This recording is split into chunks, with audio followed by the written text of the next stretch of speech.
எந்த கட்சியாக இருந்தாலும், மாற்று கட்சியாக இருந்தாலும், எதிர்கட்சியாக இருந்தாலும், அவங்களுடைய வீட்டுக்கு சென்று அரசினுடைய சாதனைகளை, முதலமைச்சருடைய சாதனைகளை, உங்களுடைய மாவட்டத்தில் இருக்கக்கூடிய அரசு பணிகளை அந்த வாக்காளர்களுக்கு நீங்க எடுத்து சொல்ல வேண்டும்.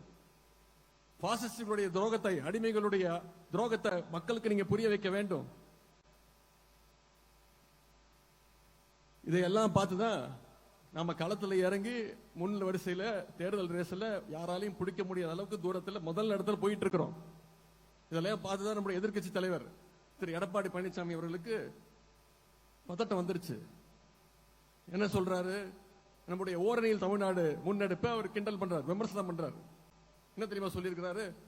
திமுக காரங்க தேர்தல் வந்த உடனே தமிழ்நாட்டு மக்களுடைய வீட்டு கதவை எல்லாம் போய் தட்டுறாங்க அப்படின்னு விமர்சனம் செஞ்சிருக்கிறார்.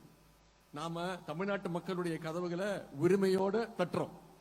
உங்களை மாதிரி திரு எடப்பாடி பழனிசாமி அவர்கள் மாதிரி அமித்ஷா வீட்டு கதவையோ இல்ல கமலாலயம் வீட்டு கதவையோ திருட்டுத்தனமா போய் யாரும் தட்டல. மக்களுக்கு இந்த 4 வருஷத்துல பல பணிகளை செஞ்சு கொடுத்திருக்கிறோம். அந்த தைரியத்தோட போய் தட்டுறோம்.